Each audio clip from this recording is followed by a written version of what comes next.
दोस्तों, कैसे हो आप? स्वागत है आपका आपके अपने यूट्यूब चैनल जी के नोट्स बाय यशिका में। तो दोस्तों, आज हम इस वीडियो में पढ़ेंगे राजस्थान की हवेलियों के बारे में, ठीक है।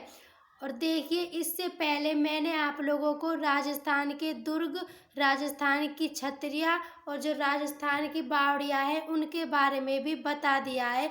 तो अगर आपने मेरी पिछली वीडियोज़ को नहीं देखा तो उनको जाकर देख लीजिएगा।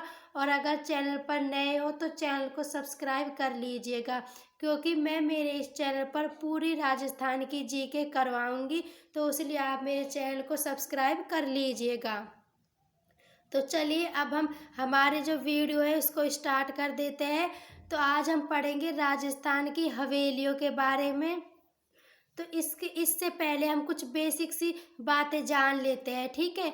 तो देखिए, जो हवेलियों का जो निर्माण काल है वो है 17 और 18वीं जो शताब्दी है, यानी कि 17वीं और 18वीं जो शताब्दी है वो इन राजस्थान की हवेलियों का एक निर्माण काल माना जाता है।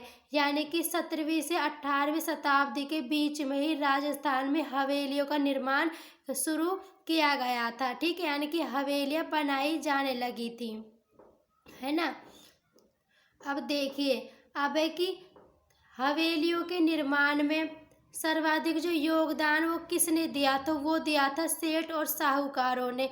अब देखिए, जो हमारे राजस्थान में जो ये दुर्ग किले यानी कि जो ये बनवाए हैं, तो फिर ये तो वहाँ के राजा महाराजाओं द्वारा बनवाए गए थे, है ना।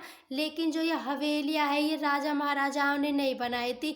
ये हवेलियाँ तो सेठ और साहूकारों ने बनाई थी, क्योंकि उनके पास तो बहुत बहुत पैसा था, है ना, सेठ और साहूकारों के पास। तो इसलिए उन्होंने हवेलियों का निर्माण करवाया था, ठीक है। तो इसलिए हवेलियों के निर्माण में सर्वाधिक योगदान सेठ और साहूकारों का है, ठीक है। समझ गए आप इतना? अब देखिए, हवेलियों की नगरी। अब देखिए, यहाँ से क्वेश्चन कैसे बनता है कि अगर हवेलियों की नगरी पूछे तो जैसलमेर जिला करना है, और अगर हवेलियों का जिला पूछे तब भी जैसलमेर जिला ही करना है। और अगर 1000 हवेलियों की नगरी या नगर पूछे तो भी बीकानेर करना है। और अगर 100 हवेलियों की नगरी या नगर पूछे तो भी बीकानेर ही करना है। यानी कि जो ये क्वेश्चन है ये दो तरीके से बन सकता है, यानी कि या तो वह हवेलियों की नगरी पूछेगा या हवेलियों का जिला पूछेगा, और या वो 1000 हवेलियों के बारे में पूछेगा या वो 100 हवेलियों के बारे में पूछेगा। तो कुछ भी पूछे, इसमें बीकानेर करना है और इसमें जैसलमेर, ठीक है। इस बात को याद रखिएगा। अब एक है कि हवेलियों का स्थान है नवलगढ़। जो ये नवलगढ़ है ये शेखावाटी क्षेत्र में आता है। तो यहाँ पर बहुत सर्वाधिक हवेलियाँ बनी हुई है इस नवलगढ़ में, इसलिए इसे नवलगढ़ का स्थान हवेलियों का स्थान कहते हैं नवलगढ़ को, ठीक है। अब देखिए, अब हम करते हैं हमारी जो फर्स्ट हवेली है उसके बारे में, ठीक है। तो हमारी आज की जो पहली हवेली है वो है पटुओं की हवेली। तो देखिए दोस्तों, जो ये पटुओं की हवेली है ये राजस्थान में बहुत ही फेमस हवेली है, और ये बहुत इम्पोर्टेंट हवेली है, क्योंकि हवेलियों से जब क्वेश्चन आता है ना तो इस पटुओं की हवेली में से तो एक क्वेश्चन पक्का आता है, ठीक है। तो आप इसको ध्यान से समझिएगा, है ना। देखिए, पटुओं की हवेली तो ये कहाँ पर है, तो ये है जैसलमेर में, है ना। ये जैसलमेर ज़िले में है, और इसका निर्माण करवाया है गुमान चंद बाफना ने। कब करवाया है? 18वीं शताब्दी में करवाया है, ठीक है। अब जो पटुओं की हवेली है इसमें कितनी मंजिलें हैं, तो इसमें 5 मंजिलें हैं, है ना। अब इसको देखिए कि सिंध मुगल हिंदू यहूदी शैली में निर्मित यह हवेली पत्थरों, जालियों व खिड़कियों की कटाई के लिए प्रसिद्ध है। यानी कि जो ये हवेली है इसमें सिंध, मुगल, हिंदू और यहूदी इन 4 शैलियों का इसमें मिश्रण पाया जाता है पटुओं की हवेली में। अब देखिए, अब हमारी अगली जो हवेली है वो है नथमल की हवेली, है ना। अब देखिए, नथमल की हवेली कहाँ पर है, तो ये भी जैसलमेर में है, और इसका निर्माण नथमल सिंह मेहता ने करवाया था। और कब करवाया था? 19वीं शताब्दी में करवाया था। और नथमल की हवेली के वास्तुकार 2 थे, एक था लालू और एक था हाथी। ठीक है, यानी कि लालू और हाथी किस हवेली के वास्तुकार थे? तो नथमल की हवेली के, है ना। अब जो ये नथमल की हवेली है, इसकी एक विशेष बात है। तो देखिए, ताजमहल के समान कारीगरों के हाथ काट दिए गए थे, यानी कि जिस प्रकार जिन लोगों ने ताजमहल बनाया था उनके हाथ कटवा दिए थे, उसी प्रकार जिन लोगों ने नथमल की हवेली बनाई थी, है ना, तो नथमल की हवेली को बनाने वाले जो कारीगर थे, है ना, तो उनके भी हाथ कटवा दिए गए थे। ठीक है, ताकि वो ऐसी हवेली अन्य कहीं ना बना सके, उसी उनके हाथ भी कटवा दिए गए थे, है ना। तो ये इसकी एक विशेष बात है नथमल की हवेली की। ठीक है, अब देखिए नेक्स्ट हवेली। तो हमारी अगली हवेली है सालिम सिंह की हवेली। तो जो ये सालिम सिंह की हवेली है, ये कहाँ पर है? तो ये भी जैसलमेर में है, यानी कि पटुओं की हवेली, नथमल की हवेली और सालिम सिंह की हवेली, ये तीनों जैसलमेर ज़िले में ही स्थित है। ठीक है, अब जो सालिम सिंह की हवेली है, इसका निर्माण सालिम सिंह ने करवाया था। कब? 1825 ईस्वी में, 1825 ईस्वी में करवाया था, है ना। तो याद रखिएगा। अब देखिए इसके बारे में कि इसमें जो मंजिल है, 9 मंजिलें हैं, या फिर 9 खंड भी कह सकते हो। तो इसमें 9 खंड या 9 मंजिलें हैं, और इसे 9 खंडी हवेली भी कहा जाता है ना। लेकिन वर्तमान में इसमें से 2 खंड हटा दिए गए हैं, इसलिए अब वर्तमान में इसमें 7 खंड है, और इसे 7 खंडी हवेली भी कह सकते हैं।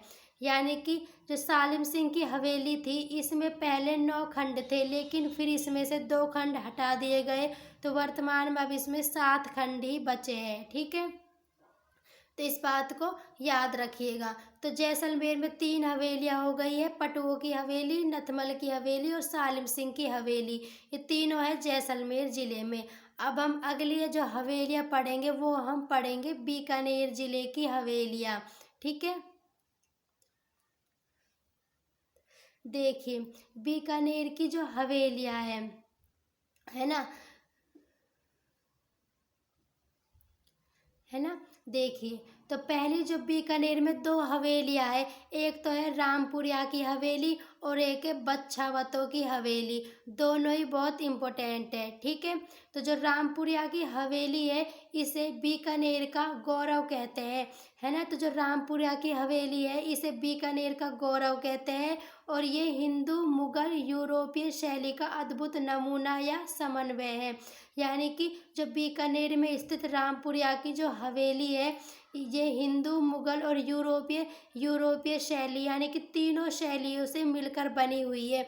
यानी कि इसमें हिंदू शैली का को भी हम देख सकते हैं, इसमें हम मुगल शैली को भी देख सकते हैं और यूरोपीय शैली को भी देख सकते हैं। तो ये तीनों शैलियों से मिलकर बनी हुई है, तो ये उनका समन्वय है। कौन सी? रामपुरिया की हवेली। ठीक है, अब देखिए, अब है बच्छावतों की हवेली। तो जो बच्छावतों की हवेली है, इसका निर्माण कर्ण सिंह ने करवाया था। कब करवाया था? तो 1593 ईस्वी में। ठीक है, 1593 ईस्वी में कर्ण सिंह ने इसका निर्माण करवाया था। तो बीकानेर की सबसे पुरानी हवेली है। तो बीकानेर की जो सबसे पुरानी हवेली है, वो कौन सी है? वो है बच्छावतों की हवेली। ठीक है, तो ये हमारी बीकानेर की हवेलियां हो गई।